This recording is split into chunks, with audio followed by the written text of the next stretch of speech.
आप देख रहे हैं न्यूज इनसाइडर के साथ प्रोग्राम स्पेशल रिपोर्ट। मैं हूं खालिद मजीद, जिसमें दिन भर की अहम खबरें पहुंचाएंगे आप तक।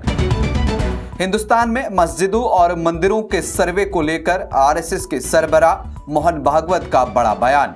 उन्होंने कहा कि कई सारे लोगों को लग रहा था कि जिस तरह से राम मंदिर बनाया गया और अब वो इस तरह के मसले और उठाएंगे, तनाज़ा और उठाएंगे, मस्जिदों और मंदिरों का सर्वे करा करके वो लीडर बनना चाहेंगे, लेकिन ऐसा नहीं होगा। सबकी नजरें हम पर हैं। हम सब लोगों को ये पैगाम देना चाहते हैं कि हम एक साथ मिलकर रहने वाले लोग हैं। लेकिन इस पर जब मोहन भागवत का ये बयान आया, इस पर कई सारे लोगों ने उनको सराहा, लेकिन कई सारे लोगों ने इस पर नाराजगी भी जताई।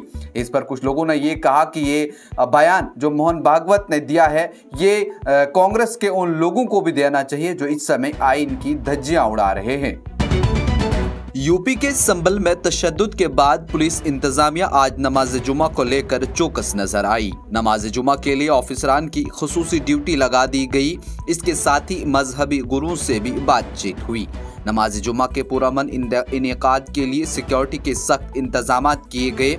घरों की छतों पर पुलिस फोर्स तैनात कर दी गई और इसके साथ साथ ड्रोन कैमरों के जरिए भी निगरानी की गई। संभल में 24 नवंबर को हुए तशद्दुद के बाद पुलिस इंतजामिया एहतियाती तदाबीर इख्तियार की। इस सिलसिले में संभल में सख्त हिफाजती इंतजाम किए गए, जिसके चलते आज नमाज जुम्मा भी अदा की गई और कहीं पर कोई भी इस तरह की हरकत नहीं दिखी गई।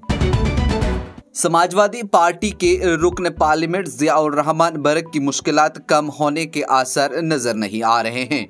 उनके खिलाफ सरकारी अमले की जानिब से कार्रवाई की जा रही है, जिसमें बिजली चोरी का मुकदमा दर्ज होने के बाद अब महकमा ने इनके खिलाफ एक बड़ी कार्रवाई की है। महकमा बिजली ने इन पर 1 करोड़ 91 लाख रुपए का जुर्माना लगाया है। इससे पहले 24 नवंबर को संभल में जब तशद्दुद हुआ था और उसके बाद इनके ऊपर ये इल्ज़ाम लगा था कि उन्होंने ही इन सब चीज़ों के ऊपर इनको वर्गलाया गया और भड़काया गया, जिसके बाद वहां पर तशद्दुद हुआ। लेकिन आपको बता दें तो इनके ऊपर बिजली मीटर के ऊपर टेम्परिंग करने का ये मामला जो है दर्ज हुआ, जिस पर अब महकमा ने इनके ऊपर 1 करोड़ 91 लाख रुपए का जुर्माना आयद किया। ये प्रोग्राम आप तक पहुंचाने में हमारे साथ ताउन किया है ग्लोबल इनोवेशंस ने। नजरिया तरक्की की तरफ, हिंदुस्तान की सबसे बड़ी और भरोसेमंद एजुकेशनल कंसल्टेंसी। हुर्रियत चेयरमैन और कश्मीर के आलिम दीन मीर वाइस उमर फारूक को एक बार फिर घर में नजरबंद कर दिया गया। मस्जिद की इंतजामी तंजीम अंजुमन औकाफ के मुताबिक उन्हें श्रीनगर की तारीखी जामिया मस्जिद में जुमा के इज्तिमा से खिताब करने से रोक दिया गया। एक बयान में अंजुमन औकाफ ने मीर वाइस की मुसलसल नजरबंदी की मजम्मत करते हुए इन पर आयद पाबंदियों पर गम और गुस्सा का इजहार किया। आज मुसलसल तीसरा जुम्मा है जब मीर वाइस को जामा मस्जिद में नमाज पढ़ने और खुतबा देने से रोक दिया गया। जम्मू कश्मीर नेशनल कॉन्फ्रेंस के सदर डॉक्टर फारूक अब्दुल्ला और उमर अब्दुल्ला ने सीनियर लीडर हरियाणा के 5 बार वजीर आला रहने वाले ओम प्रकाश चौटाला के इंतकाल पर गहरे रंजो गम का इजहार किया। आपको बता दें तो हरियाणा के साबिक वजीर आला ओम प्रकाश चौटाला आज 99 बरस की उम्र में इंतकाल कर गए। वादिय कश्मीर में जमसतानी हवाओं का जोर तेज होने से लोगों का जीना आज बस महाल हो गया है। इस दौरान श्रीनगर में रवा मौसम की एक और सर्द तरीन रात दर्ज हुई, जहां शबाना दर्जा हरारत -6.2 सेंटीग्रेड रिकॉर्ड किया गया। महकमा मौसमियात के मुताबिक वादी में सर्दी की लहर अगले चंद दिनों के दौरान जारी रहने का इम्कान है।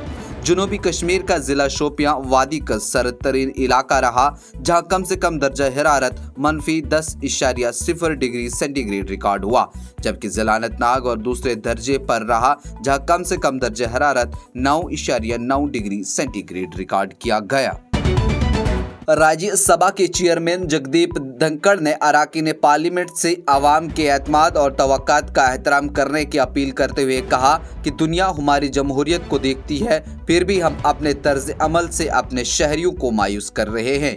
ये पार्लिमानी रुकावटें अवामी एतमाद और तवक्कात का मजाक उड़ा रही हैं। आज मिस्टर धनखड़ ने सुबह ऐवान की कार्रवाई शुरू होने के बाद अपोजिशन बिलखसूस कांग्रेस अरकान की हंगामा आराई की वजह से दोपहर 12 बजे तक मुलतवी करने से पहले अरकान पार्लियामेंट से जवाबदेही और खुदशासी का मुतालबा किया।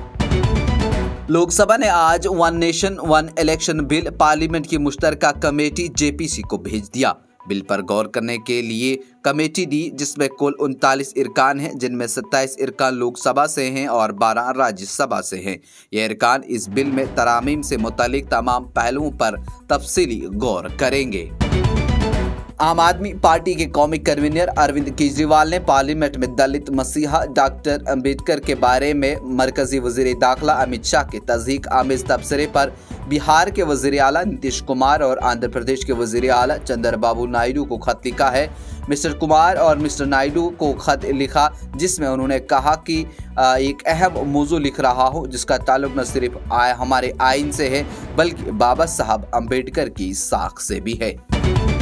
ये प्रोग्राम आप तक पहुंचाने में हमारे साथ ताउन किया है Sofat infertility and women care centre ने। 28 साल से हिंदुस्तान भर के बेऔलाद जोड़ों की इकलौती उम्मीद। आज की स्पेशल रिपोर्ट में इतना ही। दीजिए इजाजत। देखते रहिए न्यूज इंसाइडर 24/7।